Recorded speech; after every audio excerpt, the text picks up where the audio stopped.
Alors, dans cette capsule, on va poursuivre notre apprentissage de la méthode de Gauss.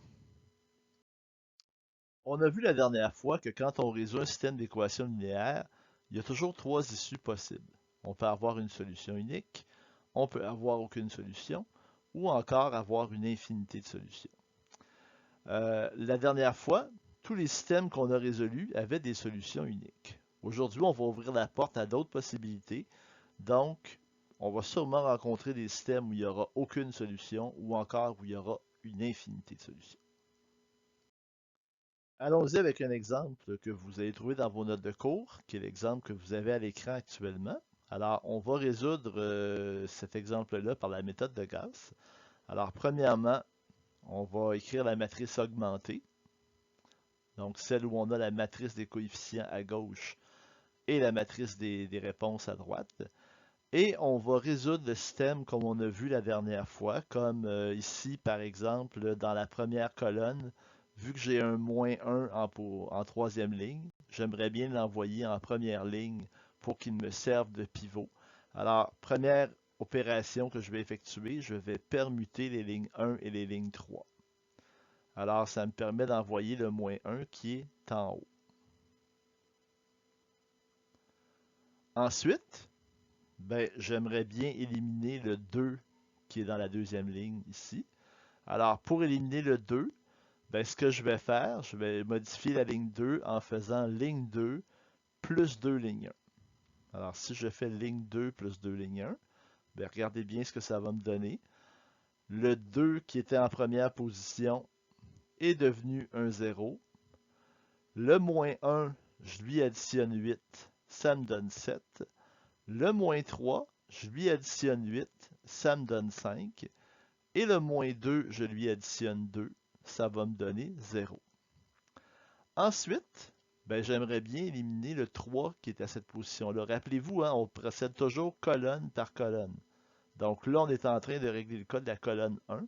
Alors, on va se débarrasser du 3 qui est là. Comment? Ben, en effectuant le calcul suivant, ligne 3 plus 3 fois la ligne 1. Et regardez bien ce que ça va donner si j'effectue ça. Ligne 3 plus 3 ligne 1. Ben, ma ligne 3 devient 3 plus -3 qui donne 0. 2 plus 12 qui va donner 14. Et -2 plus 12 qui va donner 10.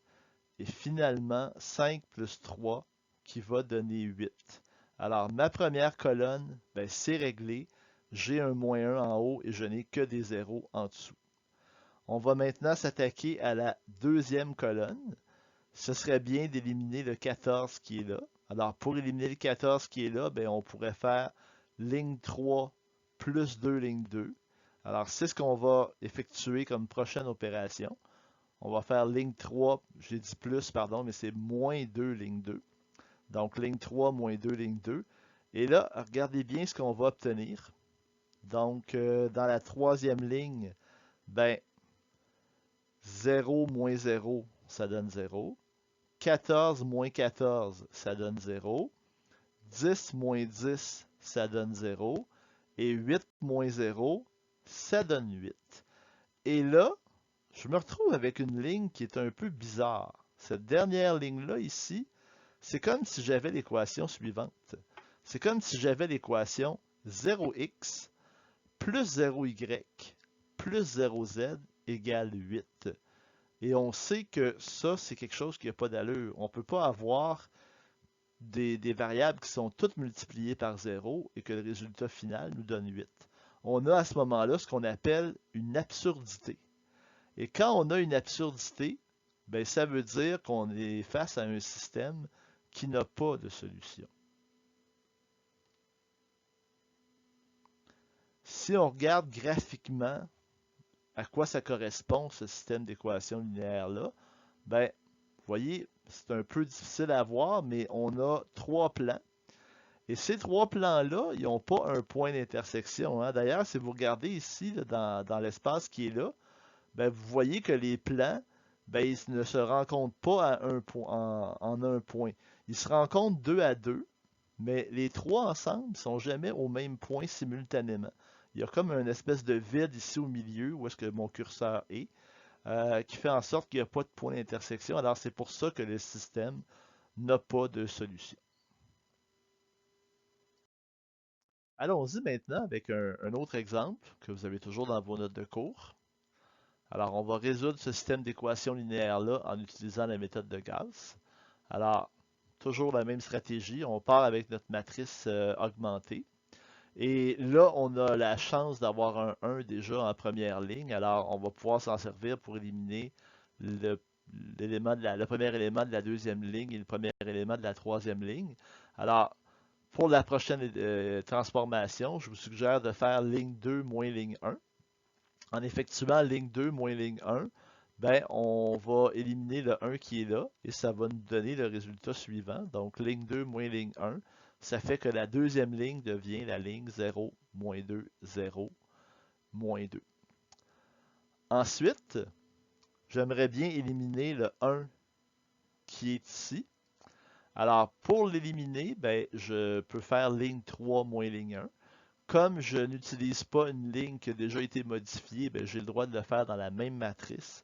Alors, c'est ce qu'on va faire. On va faire comme opération ligne 3 moins ligne 1. Alors, j'obtiens comme résultat pour la troisième ligne 0, moins 4, 0, moins 4. Alors, première colonne, c'est réglé. Pour la deuxième colonne, ce serait bien de se débarrasser du moins 4 qui est là. Et rappelez-vous, il ne faut pas utiliser la première ligne, parce que si j'utilise la première ligne, je vais perdre mon 0 qui est à cet endroit-là. Alors, pour éliminer le moins 4 qui est là, ben, je pourrais faire comme opération ligne 3, moins 2, ligne 2, et ça va faire moins 4 plus 4 qui va donner 0. Alors, c'est ce qu'on va effectuer comme transformation. Ligne 3, moins 2, ligne 2, et remarquez ce qu'on obtient. On obtient donc cette matrice augmentée-là. Et là, maintenant, surprise, on a éliminé notre troisième équation. On se ramasse avec une équation qui ne contient que des zéros. C'est pas une absurdité parce que c'est logique que 0x plus 0y plus 0z donne 0. Mais ce que ça nous indique, par contre, là, on se retrouve avec un système qui, au départ, avait trois équations, trois inconnus. Et là, on a encore trois inconnus, mais on a seulement deux équations. Quand dans la forme échelon, on a moins d'équations que d'inconnus, ça signifie à ce moment-là qu'on a une infinité de solutions. Donc, notre système d'équations linéaires modifié, ben, il correspond à ce système d'équations linéaires-là que vous avez, qui est apparu à l'écran. Et vous voyez donc, il nous reste trois inconnus, mais seulement deux équations, ce qui est un signe qu'on a à ce moment-là une infinité de solutions. Sauf qu'avoir une infinité de solutions, ça ne veut pas dire que le problème est terminé. Ça veut dire qu'il va falloir trouver ce qu'on appelle la forme générale des solutions. Parce qu'avoir une infinité de solutions, ça ne veut pas dire que toutes les solutions sont bonnes. Ça veut juste dire qu'on en a plusieurs, on en a une infinité en fait, mais avoir une infinité de solutions, ça ne veut pas dire avoir toutes les solutions. Alors, pour trouver notre forme générale, ben, ce qu'on va faire, on va tout simplement remplacer dans les équations à rebours comme on faisait la dernière fois. Alors, on va partir du système d'équations linéaires modifié pour trouver la forme générale des solutions. Première chose, comme on a dans la deuxième équation moins 2y égale moins 2, ben, c'est possible de trouver une valeur pour y. On sait que y est égal à 1. Alors, toutes les solutions de ce système d'équations linéaires-là qu'on est en train de résoudre auront dans leur solution y égale 1. Ensuite, on va prendre y égale 1 et on va substituer ça dans la première équation. Alors, ça va me donner, ben, x plus y égale z égale 3 devient x plus 1 plus z égale 3. Ça me permet donc d'isoler x, ce qui fait que je vais obtenir x est égal à 2 moins z. Et quand on a une variable comme ça qui dépend d'une autre, ben, ce qu'on fait, on remplace la variable z par un paramètre. Question par la suite, on aura juste à donner une valeur à notre paramètre, puis on va pouvoir trouver toutes les solutions, ben pas toutes, mais plusieurs solutions possibles au système. Alors, on va remplacer dans ce cas-ci z par t et ça nous donne que x est égal à 2 moins t. Alors, notre ensemble solution aura l'allure suivante. On a comme ensemble solution x qui vaut 2 moins t, y qui vaut 1, z qui vaut t, et la petite barre verticale qui est ici, ça veut dire tel que t est élément des réels. Donc, ça veut dire qu'on peut remplacer la lettre t par n'importe quel nombre réel, et ça nous donne la solution au système d'équations. À remarquer que maintenant, c'est ça, c'est ce qu'on va faire. On va remplacer, on va donner des exemples de solutions. On va en donner 3. Si on remplace par exemple t par 0, on obtient 2 moins 0 pour x, donc 2. Le y vaut toujours 1. Le t, on le remplace par 0. Et ça veut dire que 2, 1, 0 est une solution à notre système. Même chose si on remplace t par 1. 1, 1, 1 est une solution à notre système. Et si on remplace t par 2, 0, 1, 2, c'est une solution aussi à notre système. À remarquer que on va voir ça encore une fois plus tard dans le cours, dans les derniers chapitres du cours, donc on parle de fin novembre probablement, que ce qu'on vient d'obtenir ici, cette forme générale de solution-là, ça correspond à l'équation paramétrique d'une droite. Donc ça ici, vous ne le savez pas encore, mais vous allez le savoir plus tard, c'est l'équation d'une droite en fait. Et petite remarque aussi concernant des noms qu'on donne aux variables. Vous allez remarquer ici que la variable z qu'on a ici, on peut lui donner n'importe quelle valeur. Les autres variables, surtout x en fait, vont dépendre de cette valeur-là qu'on va donner à z. Alors on dit à ce moment-là que z est une variable libre parce que je peux la remplacer par n'importe quoi. Et x et y peut-être dans une mesure un peu moindre, mais x dans ce cas-ci est ce qu'on appelle une variable liée. Parce que x va dépendre de la variable que je donne à z, et y, lui, il ne dépend pas de z, mais il est égal à 1 de toute façon. Donc, il est lié à sa valeur. Il va être égal à 1. X est une variable liée et z est une variable libre parce que je peux lui donner n'importe quelle valeur. Alors, on va s'amuser. Vous n'aurez pas à faire ça en test ou en examen, ne vous inquiétez pas, mais on va juste s'amuser à regarder géométriquement à quoi ça ressemble, cette solution-là qu'on a. Regardez, les 3 équations que vous avez à l'écran, si on les représente graphiquement, ça donne ces 3 plans-là que vous avez sur le graphique. Et les 3 plans se rencontrent en plusieurs points. En fait, ils se rencontrent selon la droite que vous avez ici où mon curseur circule. Alors, ça, c'est une droite et c'est normal qu'on obtienne une droite parce que quand on a fait le calcul, on a trouvé que justement l'intersection des 3 plans était une droite. Alors, c'est pour ça qu'il y a une infinité de solutions, parce qu'il n'y a pas juste un point d'intersection, il y en a une infinité. Et tous ces points-là se situent le long de la droite qui est ici. Vous allez trouver dans vos notes de cours un paragraphe qui correspond à ce que vous voyez actuellement à l'écran. Ça, c'est vraiment quelque chose d'important. C'est vraiment le cœur de ce qu'on est en train de faire.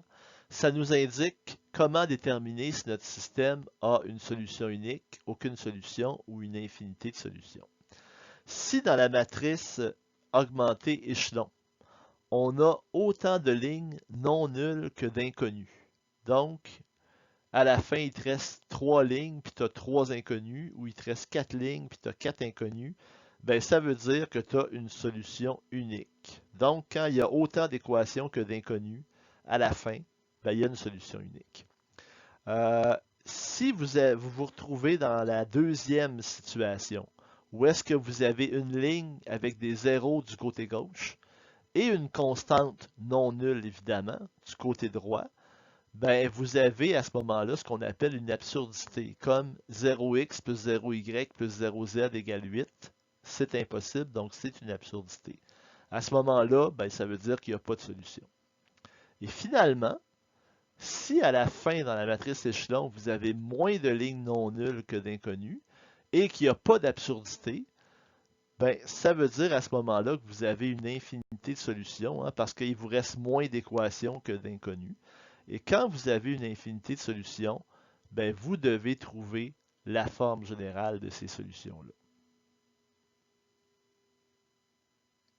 Alors, je le répète, hein, ce que vous aviez dans l'image précédente, c'est vraiment un paragraphe important, là. Alors, surlignez-le. Si vous avez un surligneur puis vous vous en servez pas pour ce paragraphe-là, ça veut dire qu'il sert à rien.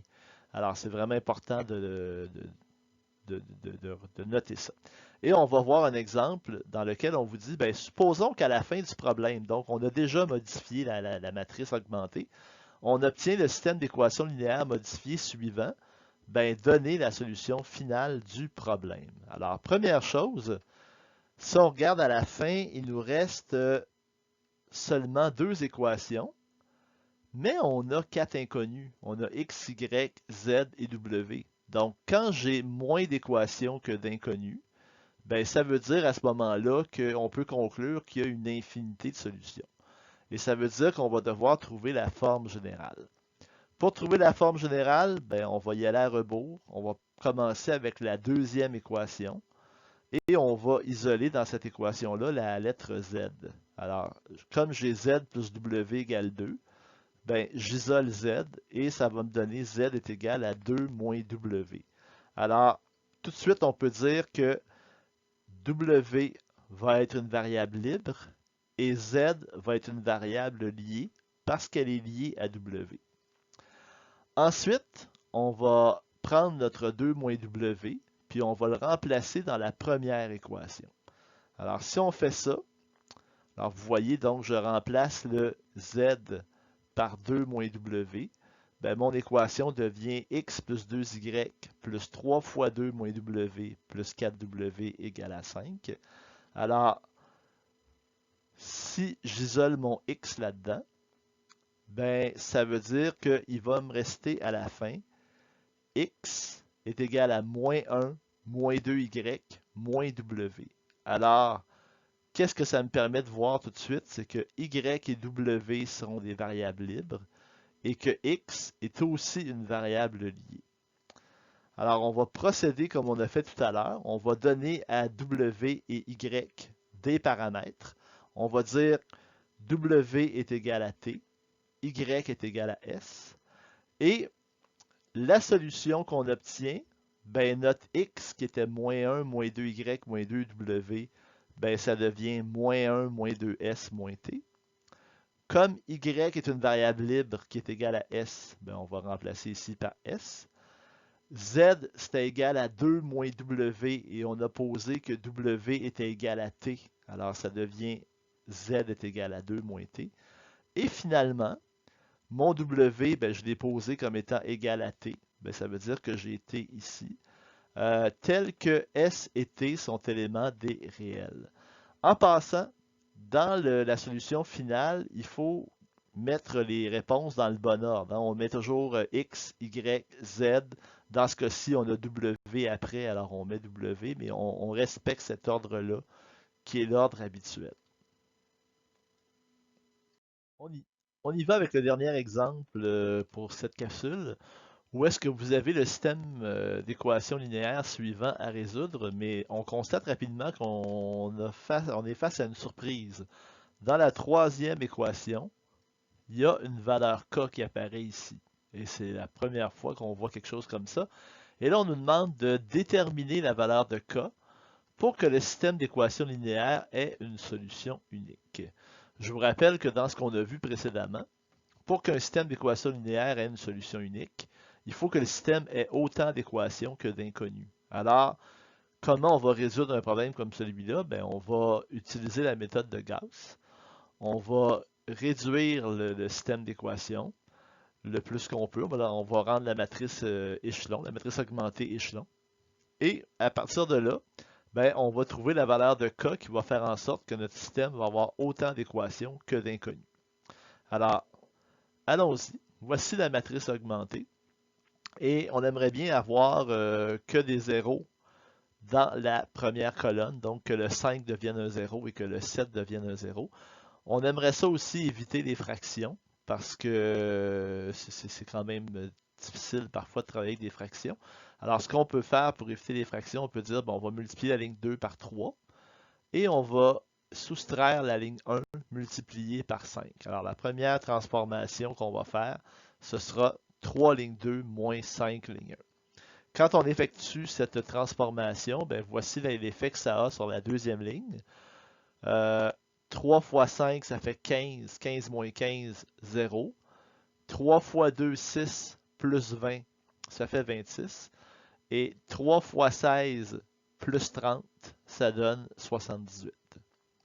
Ensuite, rappelez-vous qu'on procède toujours colonne par colonne et on commence toujours par la colonne 1. Alors, si on veut éliminer le 7 qui est là, ben on n'aura qu'à faire 3 ligne 3 moins 7 ligne 1. Et comme on ne touchera pas à la ligne 2 qu'on a déjà modifiée, ben on peut faire cette transformation-là dans la même matrice. Alors voici la prochaine étape, prochaine transformation. Donc 3 ligne 3 moins 7 ligne 1. Et si on effectue ça, ben regardez ce que ça donne. 3 fois 7 qui fait 21 moins 21 qui fait 0. 3 fois 3, 9 plus 28 qui fait 37. Et 3 fois K plus 42, c'est ce qu'on a dans la dernière partie ici. Alors, première colonne, c'est réglé. Ensuite, il faudrait éliminer le 37 qui est ici. Alors, si on veut éviter les fractions, encore une fois, ben, on pourrait faire 26 ligne 3 moins 37 ligne 2. Alors, si on effectue cette transformation-là, ben, voici l'impact que ça a sur notre matrice. On obtient dans la dernière ligne, ben on avait déjà 0 ici. On obtient maintenant un nouveau 0 à cet endroit-là. Et 26 fois 3K plus 42 moins 37 fois 78, ça donne 78K moins 1794. Alors, je vous rappelle que l'objectif est qu'à la fin, on ait autant d'équations que d'inconnus. Alors, pour avoir autant d'équations que d'inconnus et en même temps avoir une solution unique, ben, il faudrait que notre dernière ligne ici soit remplie de 0. Donc, il faudrait que 78K moins 1794 soit égal à 0. Alors, c'est cette équation-là qu'on va résoudre. Et quand on résout 78K moins 1794 égale 0, ben on trouve finalement que K est égal à 23. Alors là, voici la solution.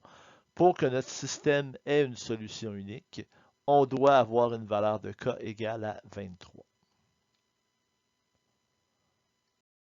On va compléter maintenant cet exemple. J'ai mis à l'écran la matrice augmentée qu'on a obtenue à l'image précédente. Et là, on vous demande maintenant, c'est quoi la valeur de K qu'on doit avoir pour ne pas avoir de solution, pour que le système n'ait aucune solution. Ben, je vous rappelle que pour qu'un système d'équation linéaire n'ait pas de solution, il faut qu'on obtienne dans la matrice augmentée échelon, qu'on obtienne une absurdité. Et une absurdité, c'est quoi? C'est quand on a uniquement des zéros du côté gauche et une valeur qui n'est pas zéro du côté droit.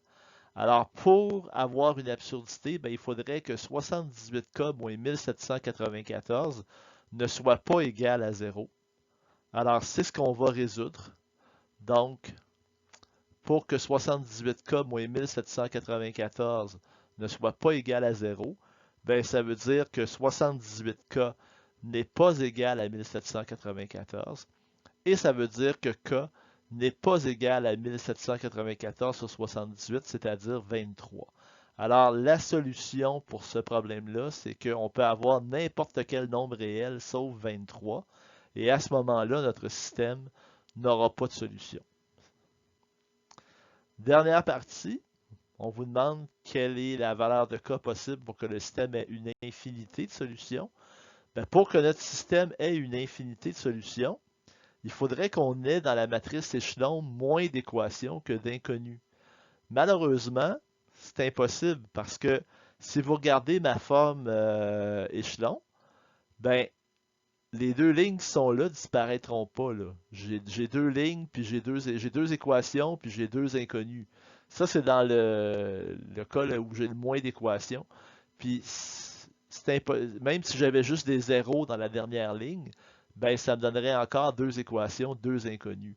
Alors finalement, ben, c'est impossible qu'on ait une infinité de solutions.